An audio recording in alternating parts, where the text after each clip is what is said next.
5. This is Mitch, and I'm here with Sieg, and we're going to be talking about e-commerce, a little bit off the beaten path. But you know, when I started this podcast, I said I wanted to appeal to 4 categories of people. Real estate investors first, because that's where I'm from and that's how I know to talk.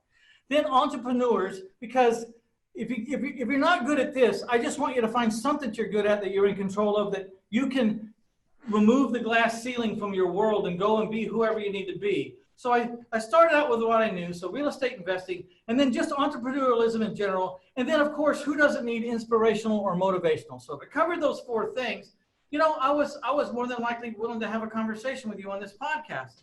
And so today, timely as it is, given the world conditions, we're right down the very beginning of at least a 15-day lockdown for the world on coronavirus. We're talking about online sales. What better timing can that be, you know?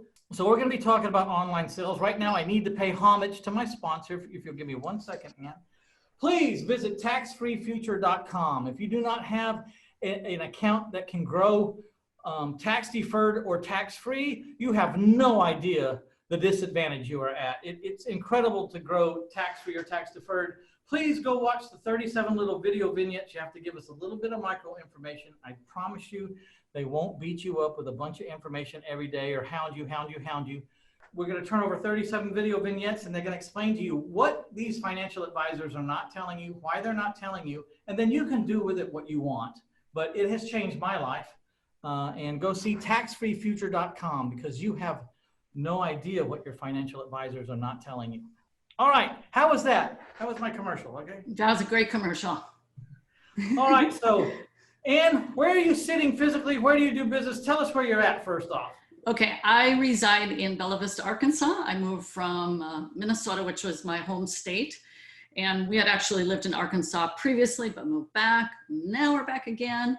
And so we are about 9 miles from downtown Bentonville, the home of Walmart. All right, so first note to self, probably not a business mecca, you know? So you're doing this business from someplace, can be done probably any place, right? Oh yeah, laptop will travel. So any place you can get a strong internet connection, you're good. Yeah. All right, so tell us a little bit about your history. Where you're from, how'd you grow up, and you know, what gave you the nerve to get into online anything?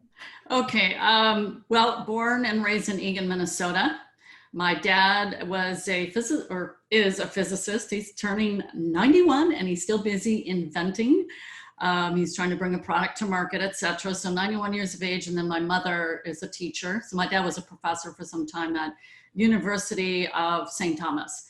So I was raised by educators, and I have this kind of conveniently, I grabbed this right before the call. I started my entrepreneurialism when I was very young. I learned how to make hand-knitted bells from my grandma.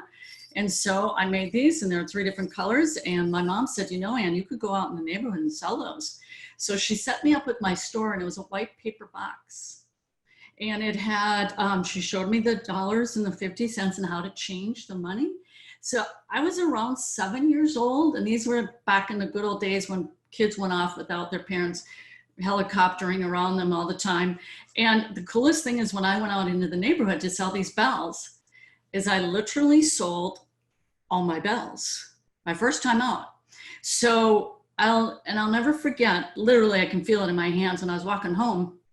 I grew up in the suburbs at that time. It made a rustling sound in the box. And that rustling sound was commerce. I was a merchant. As a wee child, and not like that catapulted me right from then, but I will never forget it. Sound of money, the sound of money. It was the sound of money is exactly what it was. So it's been quite a path. My husband and I have had a number of businesses. The first one was Dino Kid Growing Chart. He drew this because our youngest he loved dinosaurs. So what do you know? My husband pulls together this beautiful drawing. We actually still have some of them, and sold those through science museums throughout the country, most prominently, of course, in our hometown of St. Paul, Minnesota.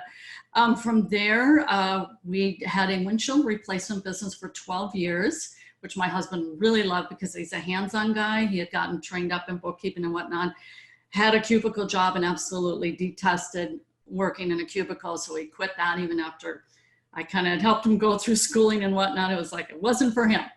That's okay. That happens in life. And the number one skill we can have in the 21st century is the ability to adapt or die, is what I like to say. But nonetheless, so we had that for 12 years. I also homeschooled my kids for 12 years and was extremely entrepreneurial focused.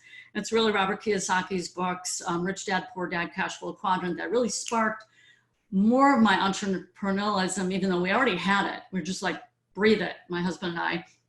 But I started to see it through a different lens because of Cash Flow Quadrant, going from the E to the S into the B, true B. It was Makes you think, right? Makes you think. Makes you think. What am I doing? Because if you don't understand like the E quadrant, then you end up as an entrepreneur just getting a glorified job that's even worse than a job, because if it ever fails, your name's on the bottom line. That's right. Yep, you're just a glorified S, as he calls, pretty much a solopreneur. You just bought a job. So we had the windshield business, and then a law in the state of Minnesota rolled out. It was an advertising law, and it pretty much wiped out all the small mom and pop business owners. And that had to do with advertising. So that's what I learned, is things rarely stay stable, okay? They just don't, especially online, they don't. But anyways, all to say, we had that, and that was really, really fantastic business while we had it. But I was homeschooling, and it's because I wanted to be in charge. As you know, I'm gonna decide what my kids learn, and I had a lot of confidence in that because both my parents were teachers, so it was very natural for me. But basically, they were brought into all our businesses, including real estate investment, which we did for a number of years. We pulled equity out of our house. We went through, back in the day, it was Carlton Sheets. It must be 20. That was me too, Carl. That's right. 25 years ago. And let's learn this too. You know, we're dribbling this basketball. Let's do this basketball. And I was a sports coach for 15 years as well. And I also did direct sales. So I am able to juggle a lot. And that's just kind of my nature, is I go in, I dribble balls, and I get it done. I can shoot the hoop. Surprise, surprise, surprise. Another ADHD multitasking entrepreneur. Surprise. Yeah, and organizational. I'm going to say, I really believe that ability to organize and then to project manage, to know how to project manage, especially. That's where you lost half of us. There you go. You're out. We have to hire that. Yeah, if you don't have it, you can outsource it. You get an expert to come in and clean up your weakness, because it's all about playing to your strengths. If you have weakness, those can be amply supplied. That's how it works. But we all have unique strengths, and that's the beautiful thing, is that you can complement with someone. So my husband and I. But then what happened is my eldest son actually sponsored me into a business when he was 18. Now, I told him, I gave him free reign to do as many businesses as he wanted in high school. And I said, I don't know if you're going to, succeed or not, but I do know one thing: you're going to learn something. And learn he did. And he learned, and he learned, and he learned, and he learned. So when we partnered up, so we were doing direct sales together, and it didn't go very well for him. I was doing quite well, selling really well. This is network marketing, but my people weren't duplicating me. So the real catalyst that brought me into the online space is, so while my son, no one was taking him seriously about hey, here's a business opportunity, he started to study online marketing. He studied affiliate marketing and copywriting, and he became the top affiliate by age, it was either 20 or 21, for Best Western, Walmart, Get Response. So he was a top affiliate, and it served him really well, because one time he wiped out on a motorcycle going 95 miles an hour in a crotch rocket, and he had no worries about missing his job because he was making all his money online at age 21. So this was then the catalyst that then I started to study that independently. And then we forged aligned forces, and it was in 2005. And we went from $3,000 to $90,000 a month, mostly through Google AdWords, and we were selling someone else's product. Then we're like, let's sell our own. So we created our own digital marketing. Our first ebook was $4.2 million in sales. And this whole thing of funnel building, it's called, that's what I taught for quite a number of years. And it's a different land all unto itself.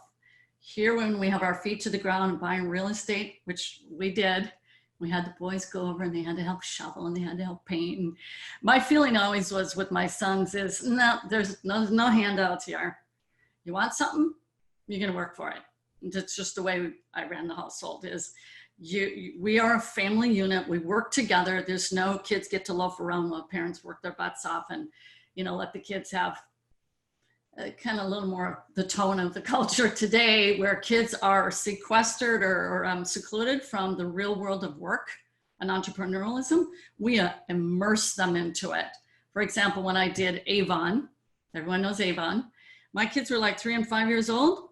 They went out in the neighborhood with me and they saw mom be a merchant in the marketplace. So my eldest son, he bought 2 pieces of real estate when he was either 19 or 20. And then our middle son became a leasing agent for 5 years. Now he lives in China, which I can speak rather at length about Corona because he just went through the 2-month quarantine over there. Yeah.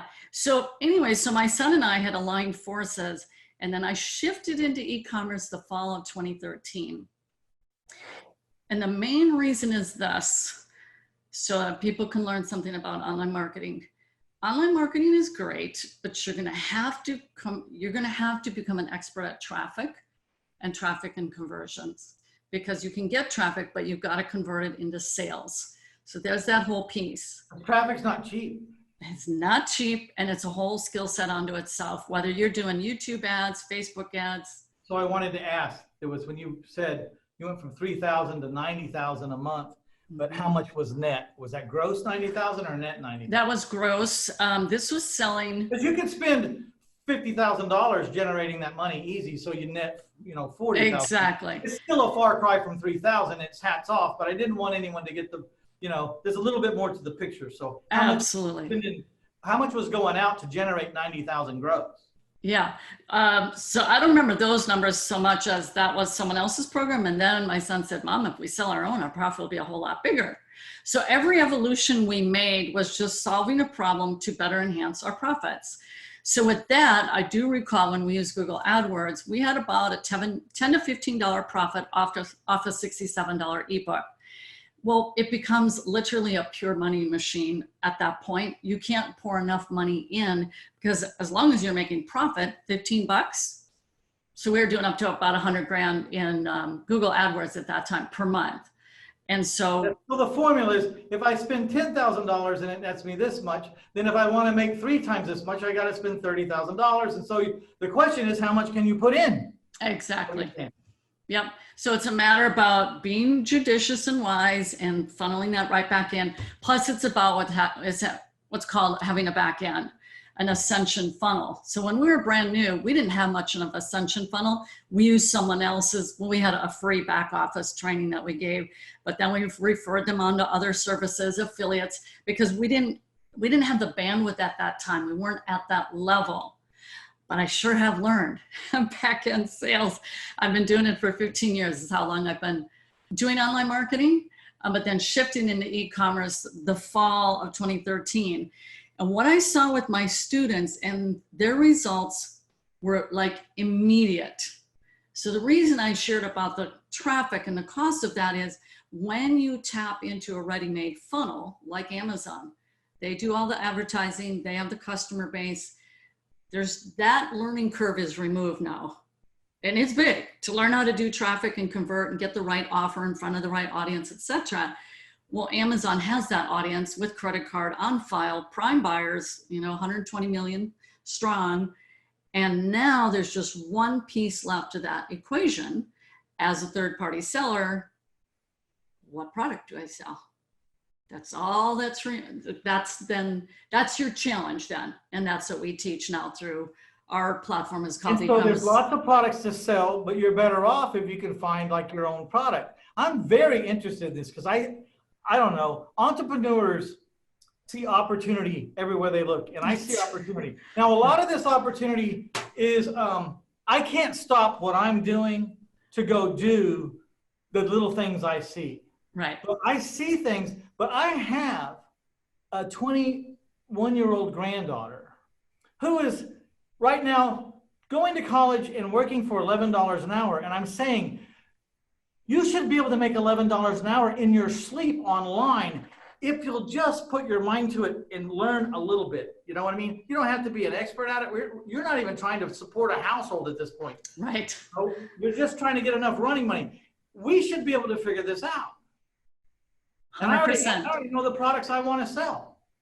And Yeah. we'll make them. Yeah, absolutely.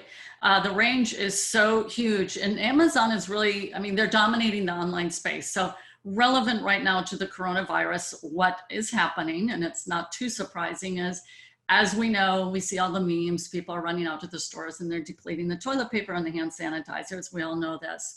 And so what happens is when the stores run out, they run online.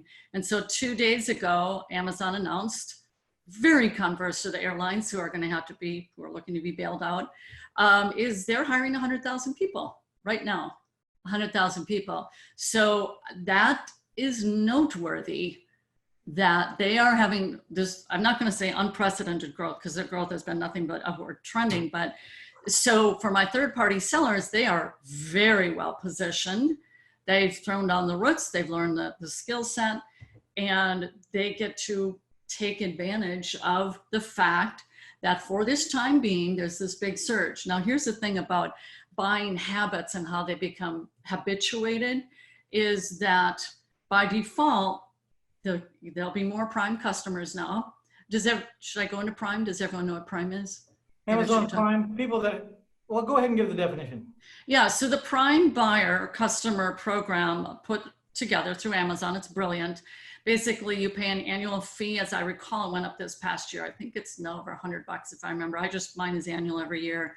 And it gives you primarily, it's the 2 free day shipping is the main driver, the main motivation for why people upgrade into the Prime. I shop almost entirely online. My husband does our shopping locally, and I just don't have anything to do with that. So if I need something, I just buy it off Amazon. It's here in less than 2 days, and it's free shipping, including big, huge, heavy things. Free shipping because I'm Prime. So that drives that customer base, and I call it the spoil me rotten model. They spoil us rotten as customers, and all the other online stores are working so hard to catch up to Amazon. Going to be tough because they've got this extremely robust infrastructure, because Walmart has fulfilled by Walmart, but it does not compare to the infrastructure that Amazon has, which they started with books. That was the category. And then he's just exploded it, obviously. So as a third party seller, we likewise correspondingly have a spoil us rotten model as third party sellers, because Amazon does the bulk of the work, which I look for leverage in business. They've got the leverage in spades. And so now, again, what remains is finding those hot products to sell. And you mentioned about having your own products, is that Amazon, the direction they're going is to be the brand launcher, such that it used to be said, if you're not online, you're not in business. Well, it's going to be, if your brand isn't on Amazon, you're not in business. It's not there yet, but that's where they're going. And that means authors. That means, folks like you, Mitch, and that you gain your presence. And there's Amazon Live, which intends to compete with YouTube, which will be interesting. It'll take a while to catch up to anything close to YouTube, but where you can have a very significant presence on the Amazon seller platform to get your knowledge, if you have books and everything that you have, out into that Amazon marketplace. So I've made the shift, and we have the e-commerce business school, and this is what we teach people, is how to be a seller on Amazon. So I just think if anyone was lost out there and really didn't know what to do, instead of playing video games, I like to tell people I'm on the computer playing a game too. I'm on there playing a game. It's called, how many nickels can I make this computer crap into my bank account? That's right. So that's my game. And if you spend as many hours as some of these kids spend on video games, trying to break the code on how do I get people to send me a check, then when you win, you'll get more than just, I don't know, a bunch of people on a blog wishing they could beat you. so I'm trying to instill that in my young one, and even so I saw this person selling cowhides on the side of the road. Their whole car is covered in cowhides, and I've been driving by this guy forever. And I was going to need some cowhides for my ranch. I was going to need 7 of them. They're about $200 a piece. I don't know how much he makes, but I'm fixing to find out. But he never had a website address, and he never had a phone number. It was just like, you see my stamps, pull over and talk to me and buy my stuff. Well, when I wanted to buy him, I couldn't find him. He wasn't there that day. And I went and bought $1,400 worth of bulls, more than that, because some of the ones I picked were more expensive. And I was pulled over one day and said, "Hey, dude, let me give you some business advice. If you want to take it, take it." It says, get you a little sign that you lean up against your car that says joescowhides.com, for God's sake, and a phone number, for God's sake, please. I'm driving by him 5 months later. He still doesn't have it. Oh, man. It's so painful. I'm saying this guy's out there almost 3 days a week. He's not doing it because he's not making money. I told my granddaughter, do what he does, but do it better, and you won't have to work for anybody, I'm pretty sure. Absolutely. For $11 an hour. Here's the greatest thing about not making any money. You don't take much to be your own person. It doesn't take much. The people that got a real problem are the ones, imagine this, that make $500,000 a year, have access to the company Learjet and all the insurance and all the benefits and that stuff. These guys are owned by that company. They'll never be free. They'll never know what it's like to say, you know what? I don't give a crap what day it is. I'm taking my wife to Fiji. They'll never know what that's like because they'll never be in control of their own thing. And so one advantage you have, one of the greatest moments of my life is when I realized that being broke made it real easy for me to be financially free. I just had to find something that would bring in this little tiny amount of money, and then I could tell my boss that I didn't need him anymore. So if you're broke out there, listen to me. This is how it works, because then, just like Ann's story, you get in and your goal is just to make enough to not have to give 2,600 hours to someone else a year.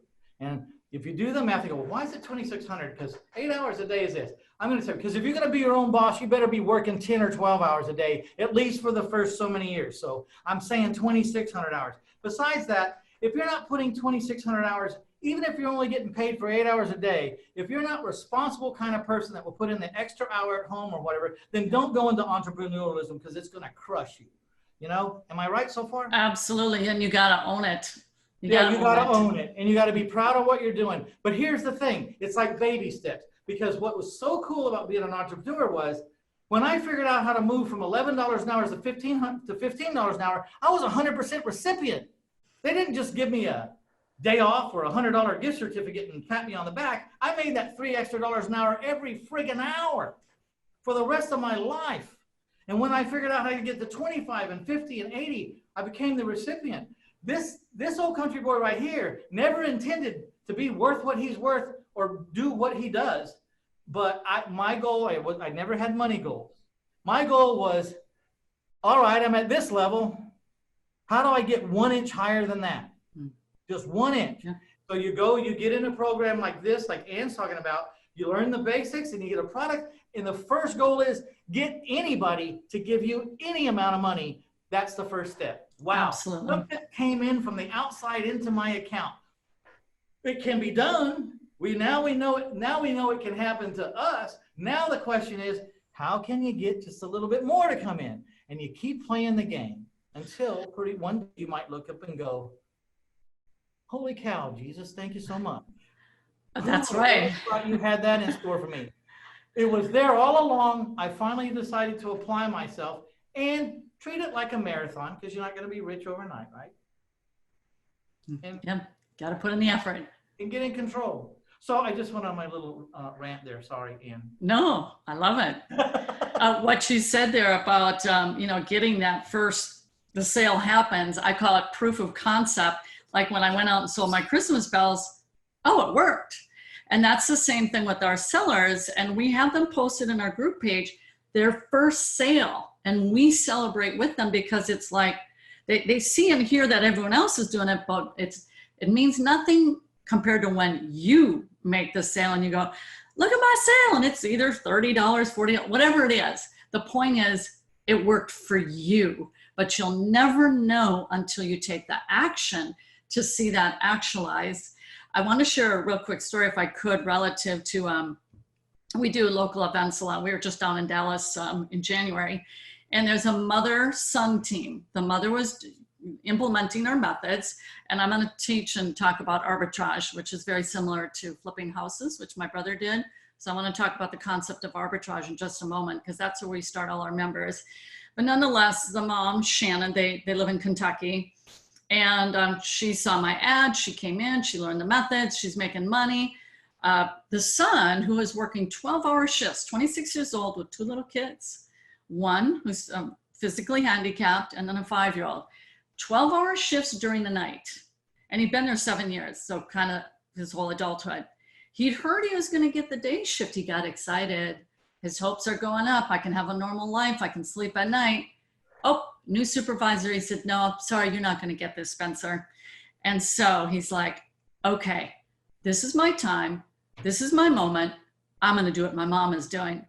So he quit his job. And in 2 months' time, hold on, he did it while he was working his job. He did this part-time, the arbitrage method. He quit it in 2 months flat. Okay, now, and I get teary-eyed when I'm interviewing my people, and I have an interview on them, but I brought a dad home. I brought a dad from a 12-hour shift who's burnt out when he gets home. He loves his children. They're beautiful kids. He is home with his children, and he does his business on the side. He doesn't work any near a 12-hour shift. And all because of this method that I'll share with you called arbitrage, he's home with his kids. And so I don't, it's great to have moms home, but I like having dads home too. And I'm very, very big on the family economy and getting families working together to grow income. So 40% of the hands go up at our events when I ask how many of you are doing this as a family business, 40%. But it always starts with one. And when that one person gets success, whether it's the dad, it's the mom, the daughter, whomever, then the rest of the family, before you know it, you got a big family operation going on. So it's really about creating life impacting changes. Shall I explain arbitrage? Yes, please, because that was my next question. But okay. I do want to comment. Yeah. That's exactly why I have this podcast. I'm trying to help people get control of their lives so that they can be who they're supposed to be at home and in places they can go to places they've never been before, if that's what they want to do. So it is emotional. I have people drive hundreds of miles to knock on my front door and tell me, you helped me quit my job yesterday and I don't need a job anymore and I make more than I used to make. And then they get in their car and turn around and drive off. I mean, that's because like at a certain point, and people have heard me say this, and it falls on deaf ears for a lot of people because if you haven't reached this point, you won't understand. But money only does so much for you. And after a certain amount, I can't eat anymore. I can't drink anymore. I really don't want a bigger house or a faster car, or I got everything I want. So then what else is there? And all of a sudden life gets really empty. It gets real empty. Yeah. So the next thing is, well, how do I help so many people out? Anybody, if I could just help one, but then you find out you can help some more. But I tried giving it away and I didn't, and no one did anything. Mm-hmm. I was giving it free, no one did anything. And so that was robbing me of the emotional reward that I expected for the work that I did. I was doing work and no one was doing anything. When I finally started charging some money, I started finding the people that were serious enough and were, it was their time. They were in that position of maturity where they're going, this is my time. Like you said, right. Everyone reaches this point where they go, I can't go on like I've been going on anymore. Something has to change or I'm going to die like this. I mean, another 20 years like this, what will I have done? And different people, some people never get to that realization and other people get to it sooner than later. When you say free, you're getting a whole bunch of people that have not come to that realization.